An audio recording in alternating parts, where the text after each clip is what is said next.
ये बात 2016 की है, जिस साल सुरेश चंद्र जी का एक लौता 14 साल का बेटा एक कार एक्सीडेंट में मारा गया।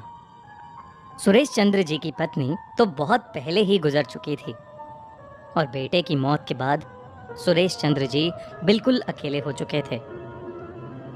वो दिन भर अपना समय बिताने के लिए अपने घर के सामने वाले बगीचे में गार्डनिंग करते रहते।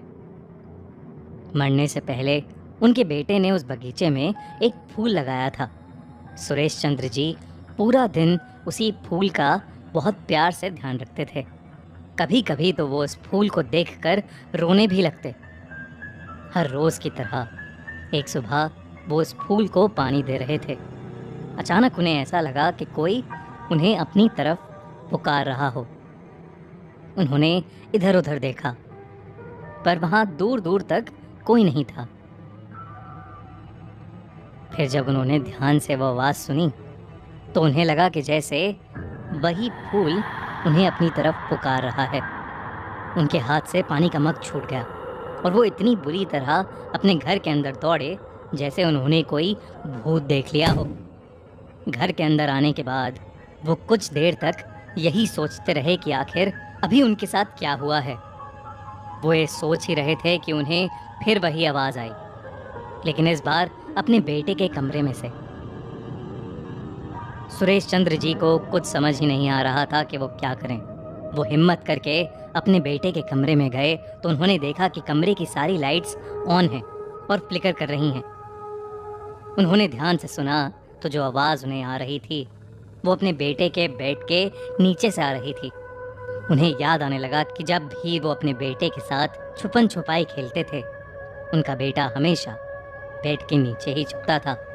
वो बिस्तर के नीचे देखने जा ही रहे थे कि उसी वक्त एक जोर की आवाज़ हुई और उनके बेटे के कमरे का दरवाज़ा अपने आप बंद हो गया। सुरेश चंद्र जी अब बहुत डर गए थे। इतनी देर में कमरे में रखी अलमारी का दरवाज़ा अपने आप खुल गया और फिर सुरेश चंद्र जी ने जो उसके अंदर देखा उसे देखकर उनकी रूह कांप उठी। उस अलमारी के अंदर सुरेश चंद्र जी और उनके बेटे की एक फ़ोटो पड़ी थी। उन्होंने वो फ़ोटो उठाई और उसे देखने लगे। वो फ़ोटो देख ही रहे थे कि अचानक फ़ोटो पर एक खून की बूंद गिरी। उन्होंने हिम्मत करके जब ऊपर देखा तो उनके पैरों तले ज़मीन ही खिसक गई। उनके बेटे की लाश ऊपर छत पर फ्लोट कर रही थी और उसकी आंखों से खून की बूंदें टपक रही थीं।